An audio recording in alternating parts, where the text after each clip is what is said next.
Good afternoon, everyone. Welcome to the Education Subcommittee. We have two more members that will be straggling in here, but we are going to start on time anyway. So we're going to start this afternoon with the Maryland School for the Deaf.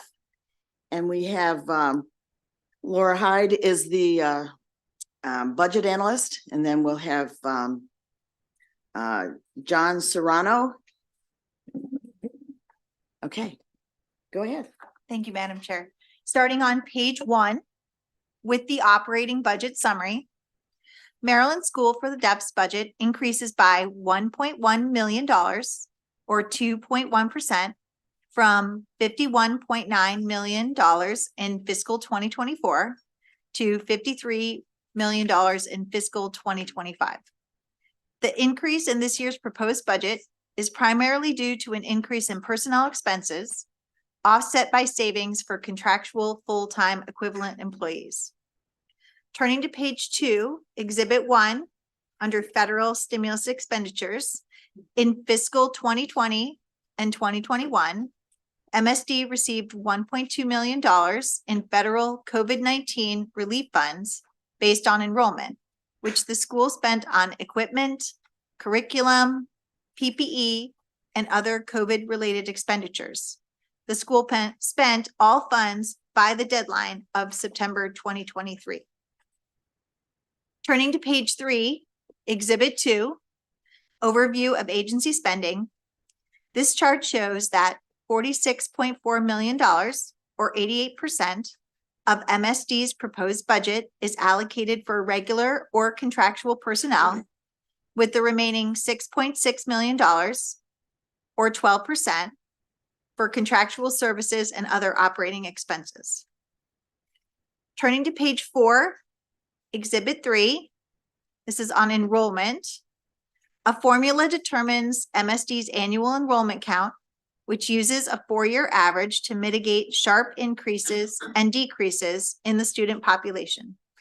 This count includes early intervention and school-age students, but not enhanced services students.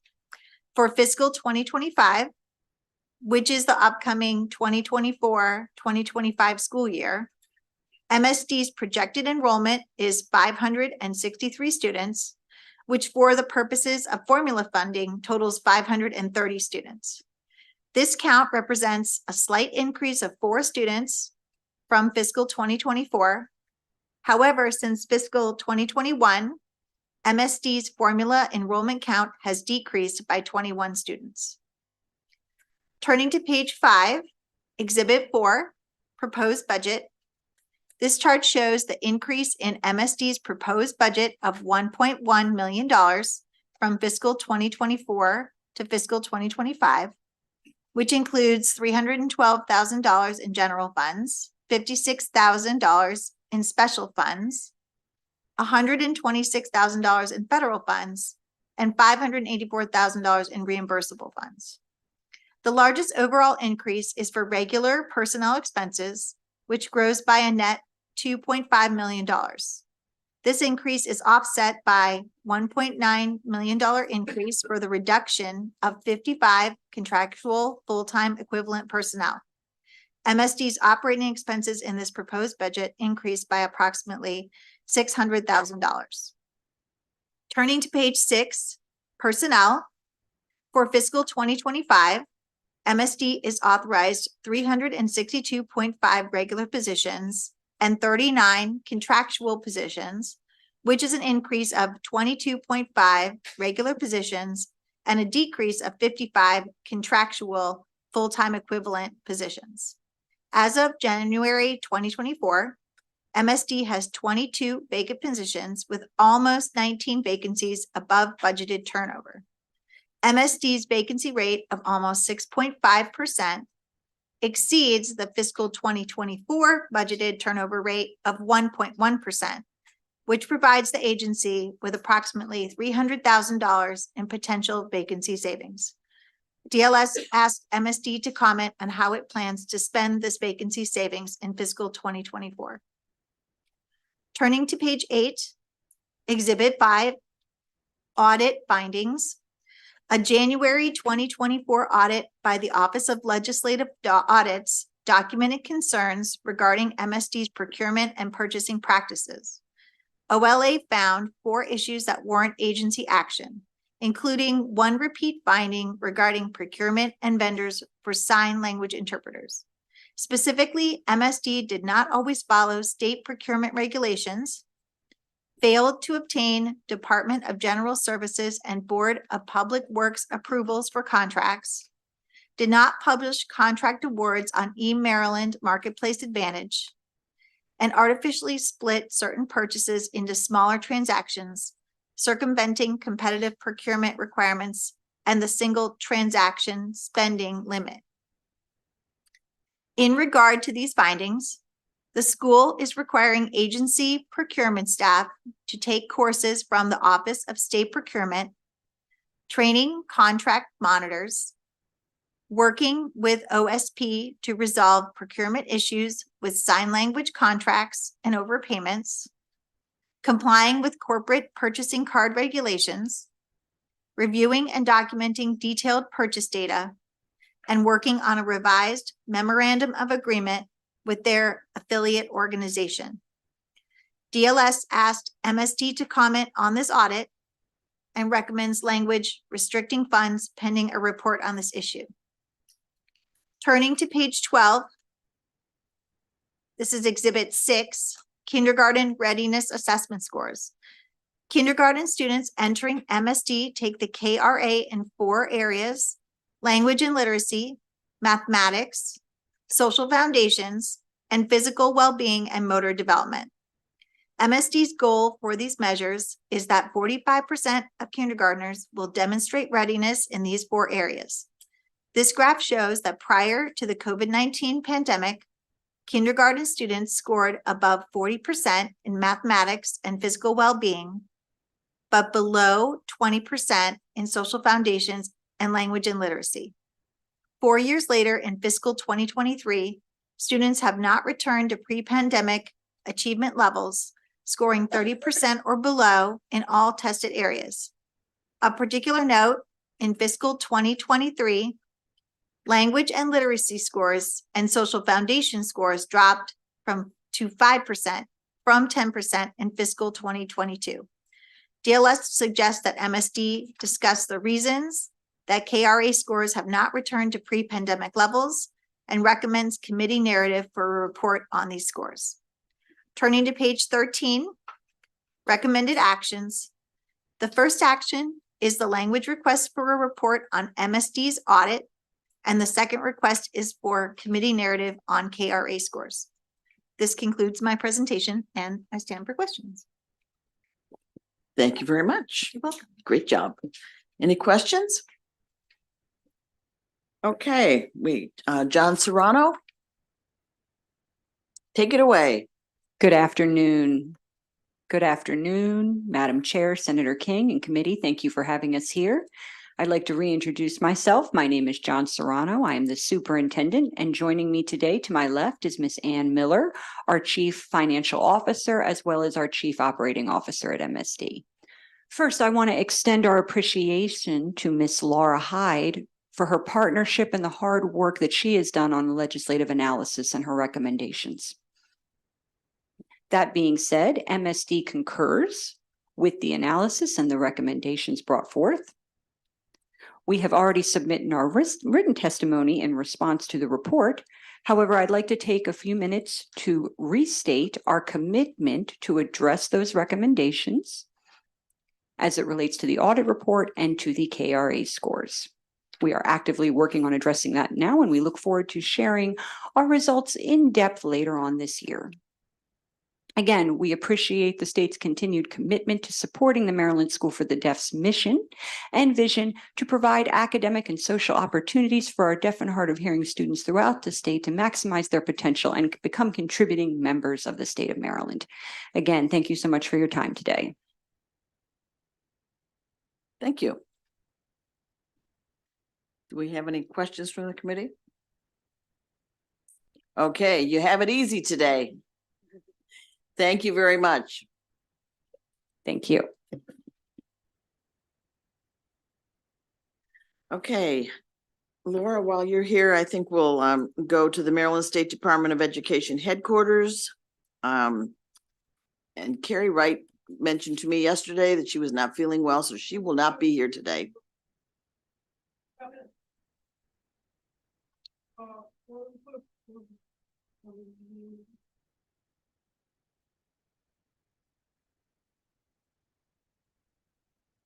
Go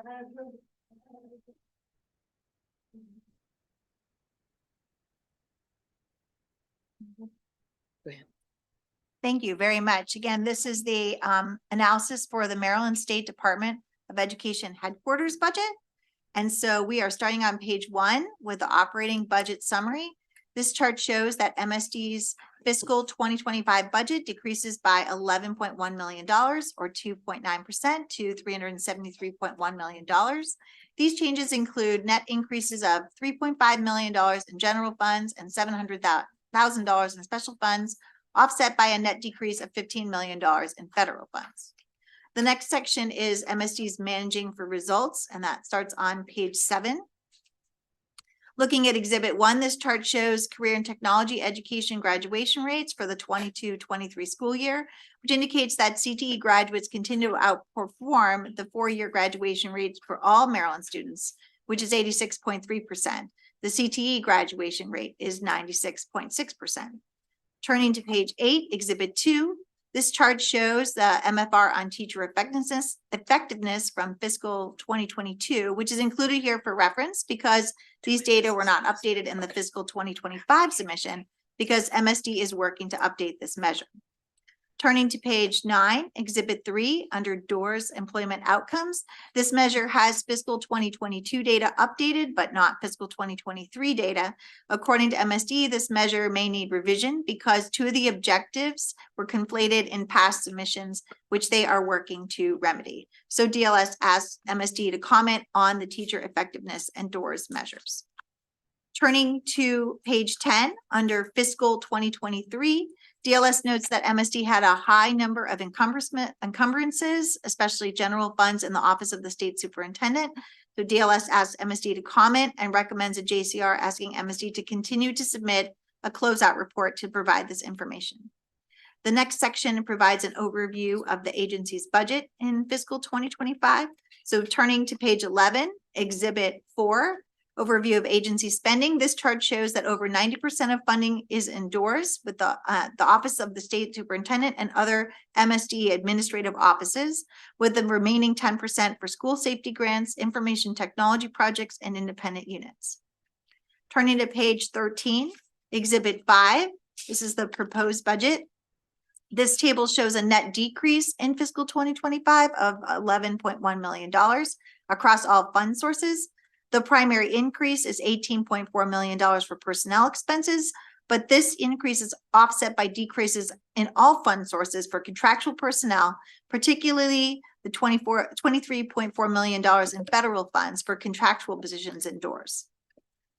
Turning to page 15, personnel.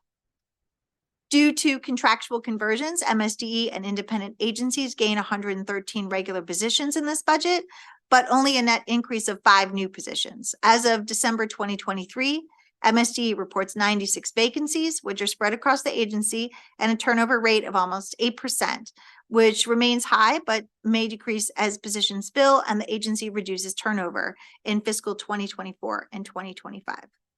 The next section discusses MSD's headquarters issues. So turning to page 18, is Exhibit 6, State Education Agency Fund Distribution. This chart shows the distribution of state education agency funding, which is different than funds distributed directly to local education agencies for pandemic-related purposes. As mandated by the federal government, MSD spent the majority of funds on Maryland's LEADS, which is a set of programs that target learning loss. On page 19, Exhibit 7, this exhibit offers detailed information on Maryland LEADS participation and funding by category. I should note that this table represents a categorization by DLS of these programs by student, educator, and LEA, not MSD's categorization. But the reason for this approach is to emphasize where funds are distributed, which is based on a concern raised last year that Maryland Leads funds were not targeting students directly. However, this chart shows that in calendar 2023, MSD reports that LEA are directing approximately $67.3 million, or 39%, of Leads funds towards student learning loss in 3 programs: Science of Reading, in Reimagining Use of Time, and High Quality School Day Tutoring. The remaining amount of the remaining round, $90.3 million, or 52%, targets educator programs, and $11.4 million, or 7%, are LEA-focused programs. Turning to page 20, Exhibit 8, this chart shows LEA, Maryland Leads expenditures by LEA. The average amount expended to date is 37.6%, which is a concern because Leads funding is comprised of American Rescue Act funds that need to be expended by September 2024. Turning to page 21, Exhibit 9, this table shows that MSD has expended approximately 95% of all SEA discretionary funding. Of particular note are new programs added in calendar 2023, including $11.3 million for Maryland Works, which funds LEA apprenticeships, $10 million for Maryland Tutoring Corps, and $4.3 million for reducing over-identification in special education. Because the information provided by MSD in the 2023 JCR was useful, DLS recommends committee narrative on SEA federal stimulus spending and Maryland Leads. Turning to page 23, Exhibit 10. Although this table shows MSD has reports outstanding, as of the end of January, they have submitted all reports. Turning to page 25, Exhibit 11, this is school safety grant funding in the fiscal 2025 proposed budget. The Maryland Center for School Safety receives $33.6 million for mandated programs and requests $3 million for an emergency preparedness grant.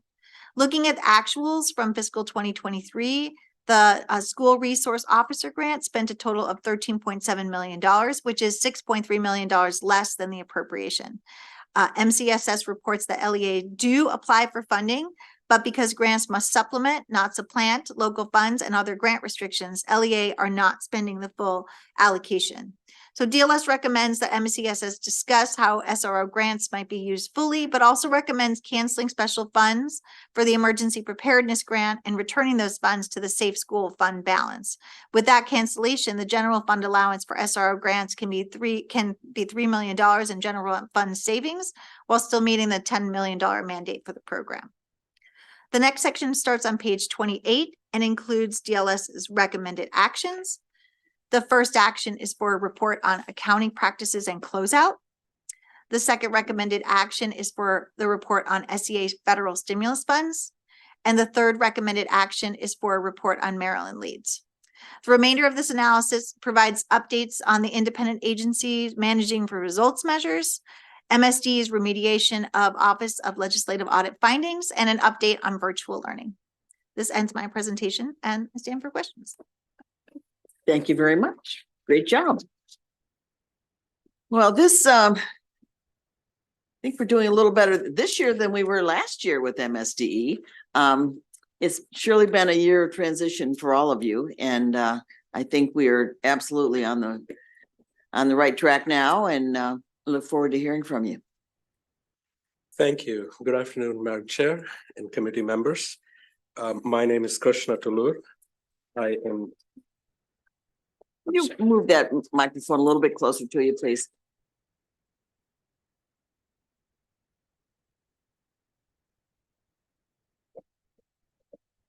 Am I good? You're good. Thank you. Okay, I'll try again. Good afternoon, Madam Chair and members of the committee. I am Krishna Tulur, Deputy Superintendent for Finance and Operations at MSDE. I'm representing Dr. Carrie Wright, Interim State Superintendent, who sends her regrets for not being able to be here as she's under the weather. She's disappointed to not present this information to you personally. With me today is Ms. Donna Gunning, Assistant State Superintendent for Operations and Finance. I wanted to take a moment to say thank you for your hard work and commitment to education. If Dr. Wright were able to be here, she would share all of the exciting things that are happening for students, teachers, classrooms, schools, and communities across the state. Since her arrival at MSDE in October, Dr. Wright has been dedicated and working diligently with stakeholder engagement, literacy initiatives aligned to science of reading, expert review teams that will gather baseline information for the priorities outlined in the Blueprint for Maryland's Future, literacy review teams, math initiatives focused on systemic change, equitable access, and professional development, implementing CCR standards adopted by the State Board of Education, incorporating work-based learning, and prioritizing apprenticeship. Department is also actively working to engage philanthropic initiatives to support departments and Blueprint and our collective priorities, such as launch talent-ready philanthropists focused on early learning. With this, I would like to move to the department's analysis. First, I'd like to thank Ms. Laura Hyde for her thorough review of the department's headquarter budget.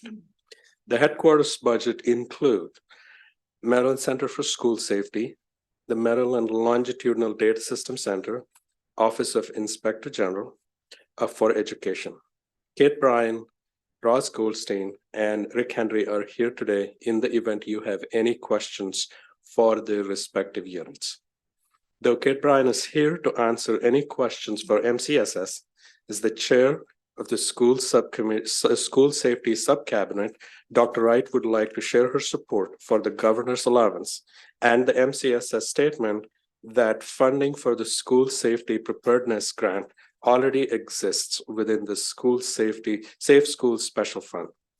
There is a need for local public schools to prioritize school emergency preparedness activities, but local school staff are overburdened reacting to the real-world events. This grant will provide additional resources and capacities to support local emergency preparedness efforts. Next, I'm going to move on to the department's response. First, the department was asked to comment on managing for results measures for teacher effectiveness and for the Division of Rehabilitation Services.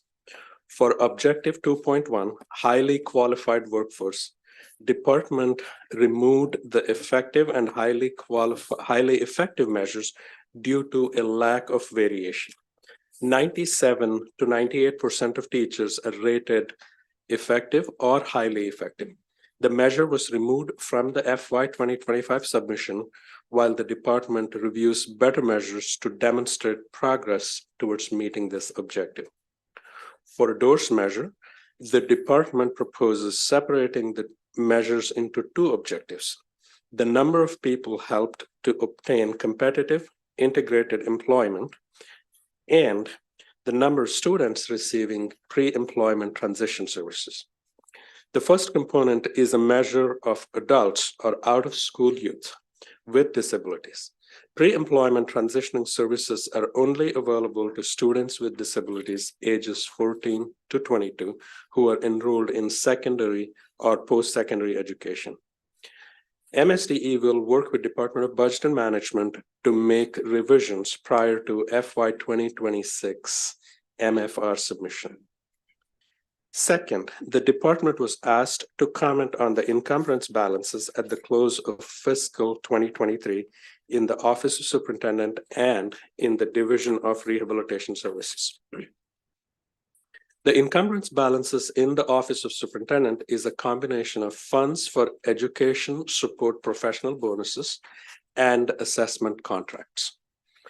The department received a deficiency appropriation in May of 2023 to fully fund $500 bonuses for education support professionals. The funds were fully obligated, and the final liquidation occurred after the close of fiscal year. These funds have been fully liquidated. The assessment contracts cannot be fully reconciled until after the testing windows are complete.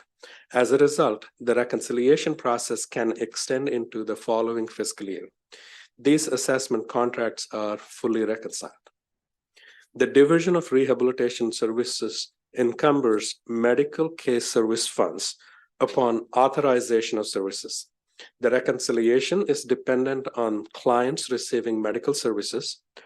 DORS reconciles open encumbrance every 6 months. The open encumbrances at the close of fiscal 2023 have also been reviewed. Third, DLS recommends that MSDE comment on agency efforts to reduce vacancy rates and plans to deploy any vacancy savings in fiscal 2024. The department has worked diligently to reduce the vacancy rate. Currently, there are 96 vacant positions at the end of December, representing a 13% reduction between July of 2022 and December of 2023. The largest portion of current vacancies are associated with disability determination services, which are subject to federal hiring freezes. Department was able to accomplish significant reduction through comprehensive marketing strategy, collaboration with DBM to reclassify positions, making several hard-to-staff critical areas more competitive.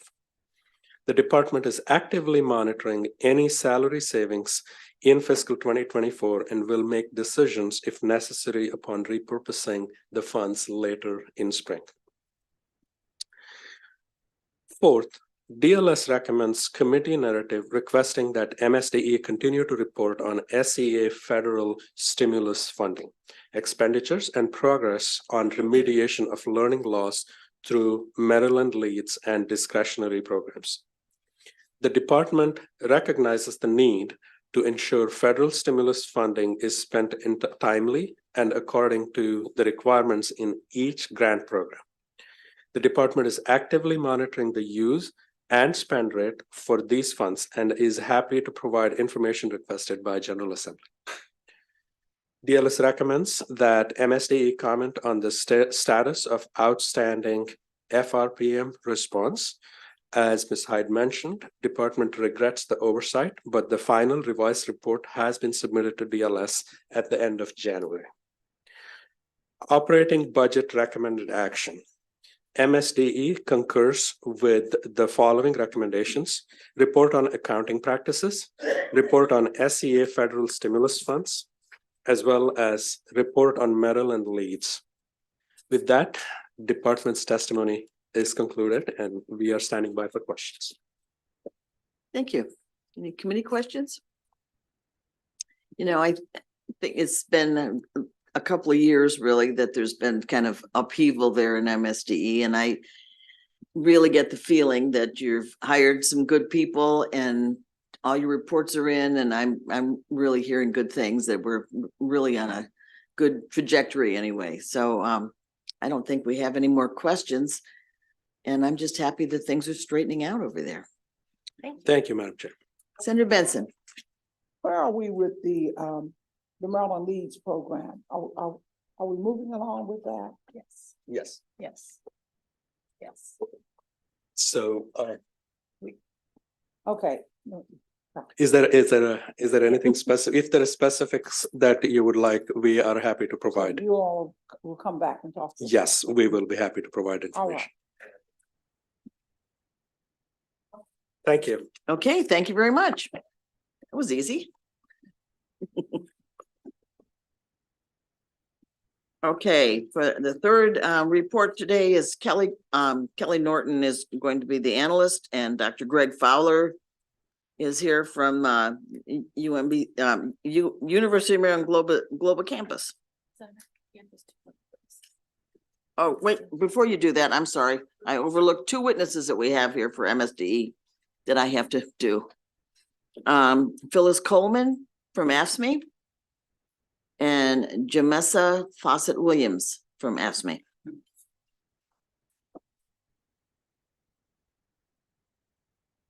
I didn't forget you.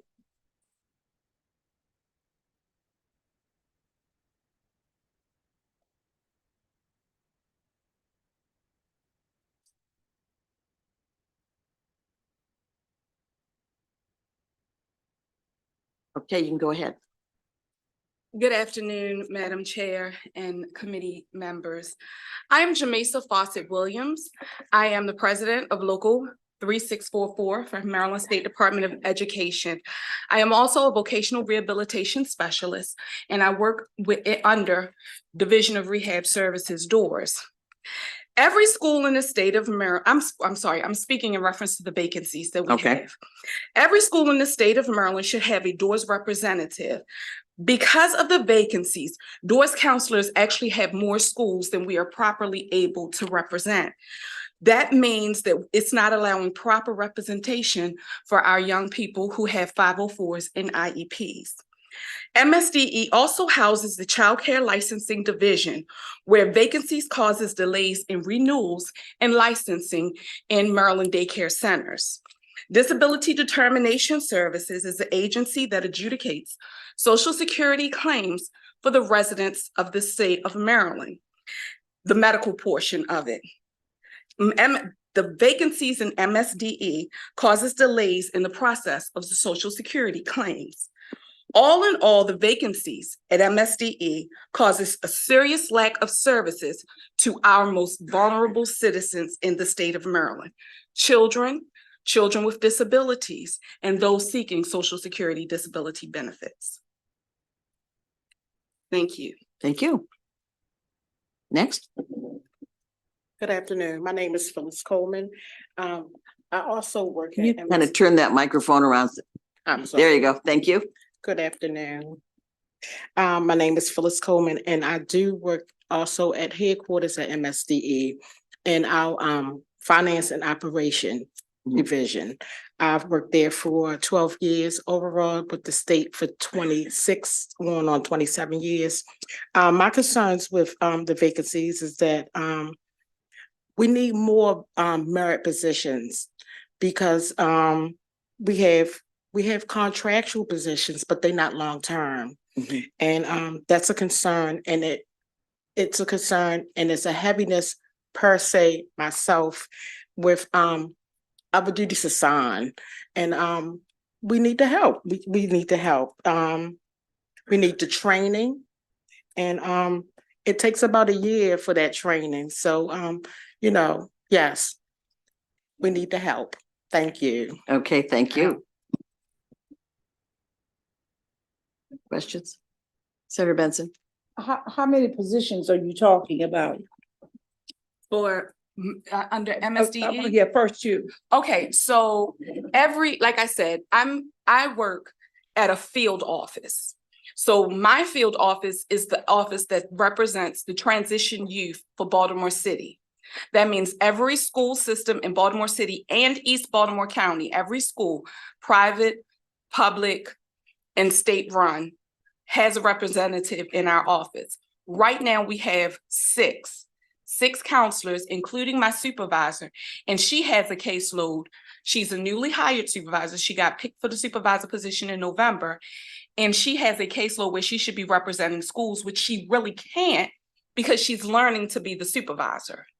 And they did do interviews to try to hire someone, but it does literally take 2 years. 2 years to learn your entire job.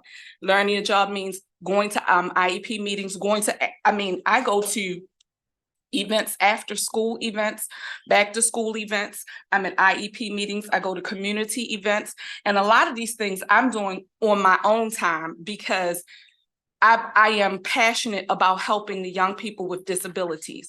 I was a young person with an IEP, and I want to let the young people know I have a master's degree and I'm here to help you. It is not, a disability does not hinder you to the point where you have to rely on disability check. And that's what I try to pour into the young people in our community. And we are lacking not just vacancies as far as counselors are concerned, we're lacking support vacancies. And that causes bills to be delayed, which causes vendors not to want to provide the services that we want to give to our young people because we don't have the support staff. We don't have the secretaries and the support staff hired to process the bills in a timely fashion. So our vendors are saying, okay, well, when you pay me from September's bills, then I'll start receiving referrals for January and February. So our bills are delayed because we don't have the support staff to process the bills. Is that because they can't find people or they don't have the funding for it? Well, I don't know if it's because they don't have the funding. I do know that they have had interviews. I can say that. I can also say the Maryland State Department of Education did do a massive hire. Again, when you hire, we did do a recent annual service review. An annual salary review. We did do that, and that helped a tremendous amount. But they are still agencies, that federal agencies, private agencies that are poaching the trained counselors to go to these other agencies because the pay is just that much more. Is it the same with you?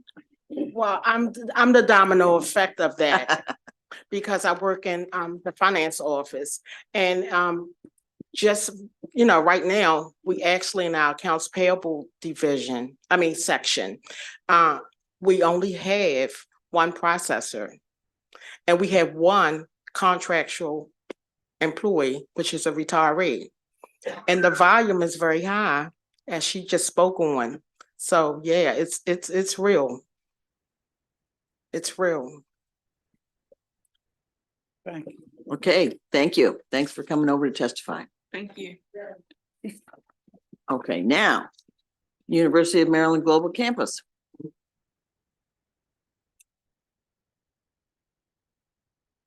Thanks, Laura.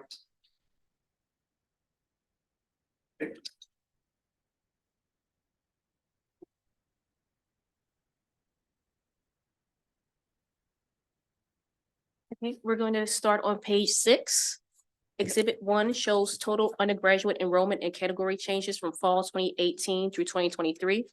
Total undergraduate enrollment increased by 4,059 students, or 8.7% from fall 2022 through 2023.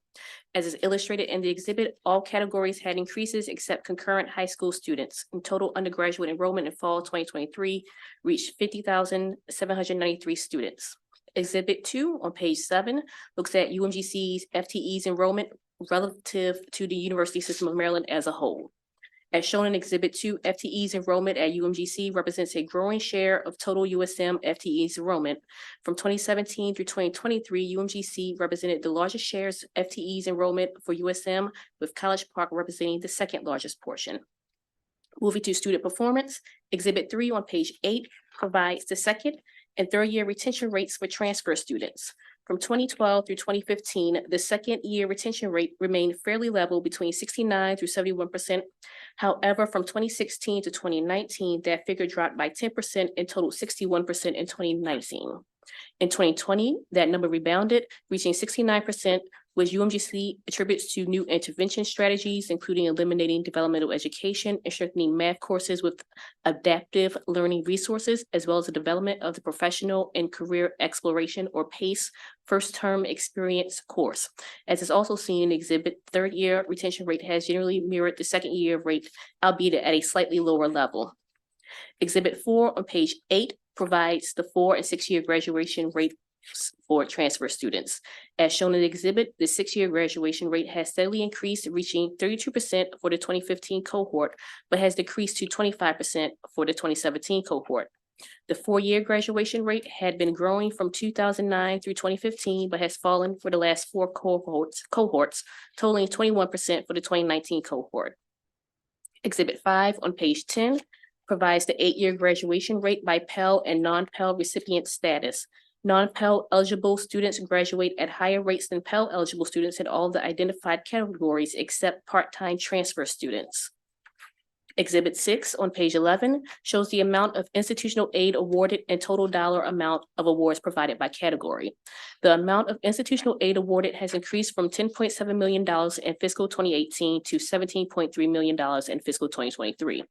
Merit scholarships totaled $11.9 million in fiscal 2023. UMGC attributes the large percentage of the aid going to merit rather than need-based aid to the Maryland Completion Scholarship, which allows Maryland Community College graduates to transfer to UMGC to complete a bachelor's degree for under an additional $12,000 in total costs. This program is not need-based and accounts for the large amount of institutional aid going toward merit scholarships. U.S. Department of Education reports the median debt and earnings for graduates by field of study in an effort to give students a better picture of outcomes at the program level. Exhibit 7 on page 12 illustrates that the median debt of students range from $12,500 for nursing majors to over $26,000 for non-professional general legal studies majors. As is also shown in the exhibit, nursing majors attain the highest median earnings, which totaled over $81,000. Moving to the budget, Exhibit 8 on page 14 provides the budget changes for unrestricted funds by program from fiscal 2023 to 2024. The largest dollar change was in instruction, which grows by $11 million, driven by adjunct costs. The next largest change comes from academic support, which increases by $5.2 million as a result of course design, development, and maintenance, as well as personnel costs. Operation and maintenance of plant grows by $3.2 million due to personnel enhancement costs from general salary increase and merit salary adjustments. Institutional support declines by $9.5 million as a result of the modernization of UMGC's digital platform. And according to UMGC, the fiscal 2024 working appropriation does not reflect final anticipated expenditures. The institution expects increased spending in instruction, academic support, and operation and maintenance of plant, but at lower percentages than are currently reflected. The proposed fiscal 2025 budget found in Exhibit 9 on page 15 identifies that total state funding increases by $1.5 million. State funds actually decreased by $3.4 million when excluding the impact of the fiscal 2024 general salary increase in fiscal 2025. DLS asked the president to comment on other areas of decrease related to state funding. Exhibit 10 on page 17 provides a breakdown of unrestricted revenues by source and total unrestricted funds. The ratios for these levels have remained roughly stable over this period. The fiscal 2025 allowance anticipates tuition and fee revenue of $381.5 million, an increase of 5.2% or $18.7 million compared to fiscal 2024. The only issue is on page 19. It concerns the sale proceeds of UMGC's Largo properties. With the enactment of Chapter 160 of 2023, sale proceeds from a non-residential campus can be used for operating expenses at the non-residential campus with the approval of USM Board of Regents and are no longer limited to capital expenses.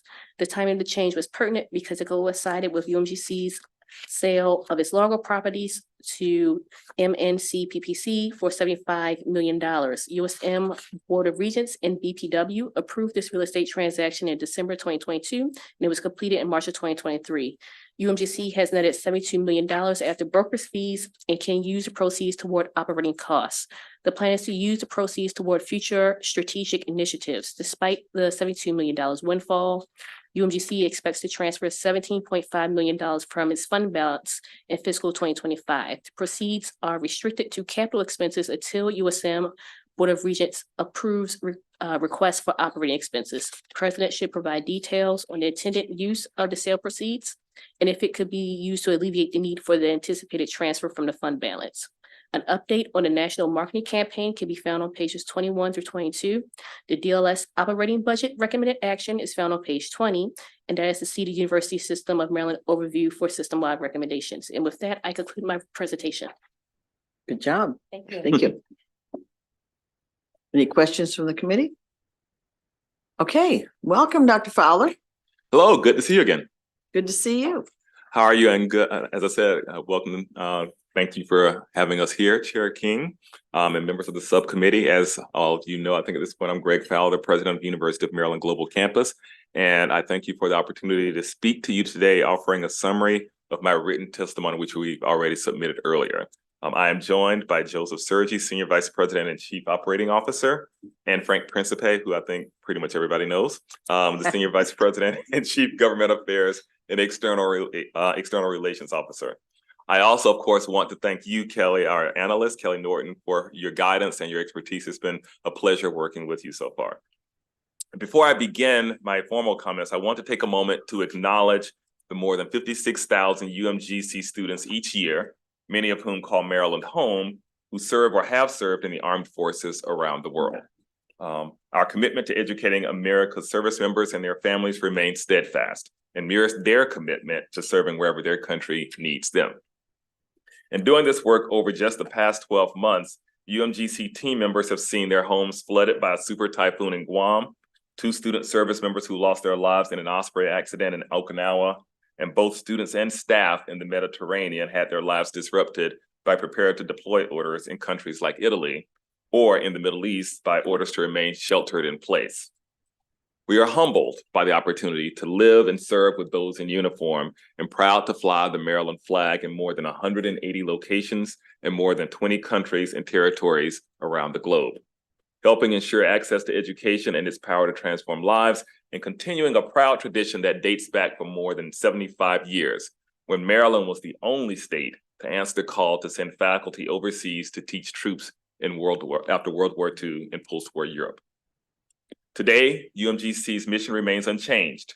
Currently, the institution serves some 90,000 students each year in Maryland, around the country, and around the world, offering open admissions, affordable learning experiences backed by the reputation of the University System of Maryland, and access to face-to-face, hybrid, and online instruction at locations worldwide. While UMGC operations are funded primarily by tuition revenue, the university offers the second lowest tuition and fees of any Maryland public institution. In FY23, the university received approximately $57.3 million from state appropriations and accounting for approximately 13% of its unrestricted operating budget. More than 100,000 UMGC alumni currently live in the state of Maryland, and some 30,500 Marylanders attended UMGC in FY23, a number that continues to grow, while more than 5,300 earned a UMGC degree. UMGC enrolls more Maryland Community College transfer students than any other institution in the state, and through its Maryland Completion Scholarship, allows eligible community college graduates to complete a UMGC bachelor's degree for $12,000 or less. More than 15,000 of these scholarships have been awarded since the program began in 2014, and more than 7,700 recipients have already earned a degree. We're particularly grateful to the General Assembly for last year's additional $1 million appropriation in support of the Maryland Completion Scholarship, which allowed us to grant hundreds more scholarships to Maryland students. I'm also pleased that our reputation as a transfer-friendly school extends beyond Maryland, with U.S. News and World Report citing UMGC's almost 10,000 transfer students as the largest number of transfer students in the nation in 2022. Our commitment to transforming the lives of underserved populations was recently recognized by the U.S. Department of Education, designating us as a minority-serving institution, serving more than 55,000 Black, Asian, Hispanic, Indigenous, or multiracial students annually. In Maryland, UMGC ranks #1 in minority student enrollment and #1 in conferring cybersecurity degrees and IT degrees to women and students of color.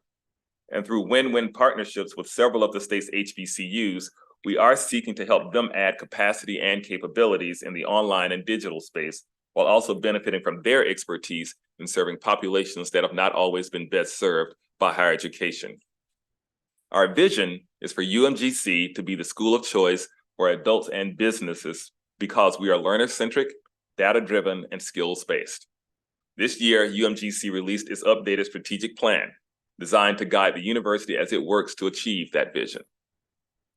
UMGC's enrollment demographics and sources of revenue present opportunities and challenges in the near term going forward.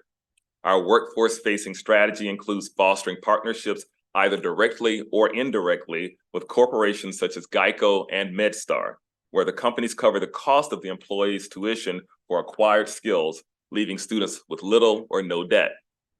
In Maryland last year, more than 3,300 students enrolled in UMGC classes as a result of such partnerships. As technological advances create jobs and require skills that didn't exist 5 years ago, UMGC is evolving rapidly as well, providing micro-credentials that can ultimately stack into traditional degree programs while providing certificates that open new job pathways in shorter amounts of time for those who wish to seize imminent opportunities. More than 14 state governors, including Governor Wes Moore here in Maryland, have now committed to opening state jobs to those who can demonstrate required skills, regardless of whether or not they have completed a degree. And we are building skills-based learning experiences with workforce relevance and as a cornerstone so that students and learners know what skills they need and experiences will deliver them. Ultimately, we aspire to be a key resource in Maryland finding ways to enhance economic mobility for those who need us most.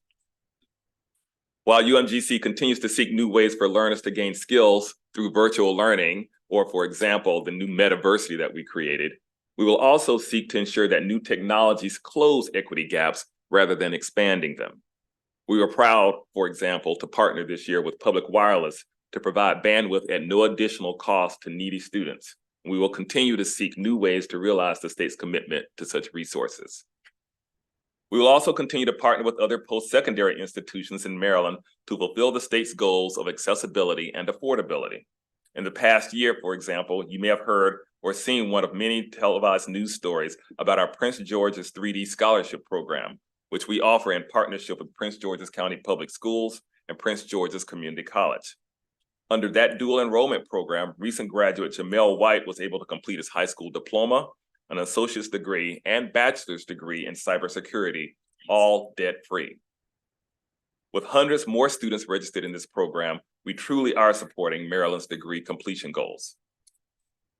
As we continue to focus on our public mission of improving the lives of adult learners by operating as Maryland's open university, we respectfully ask of you to continue your discussions on the impact of UMGC's Maryland Completion Scholarship, to continue supporting renovation of the UMGC Administration Building, allowing a hybrid workforce to contribute to the state's workforce and sustainability goals, to continue discussions regarding state funding of COLA and merit increases, and to support the recommendations of the Program Approval Commission, especially around fully online programs. So thank you again for this opportunity to speak with you today and for the support you have provided to the University System of Maryland and to UMGC.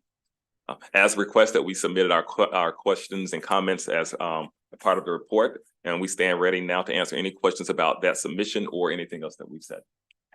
Okay, questions from the committee? Oh, we're letting you off easy this afternoon. Thank you very much. Appreciate it. Thank you very much. Okay, folks, that ends our hearing for today.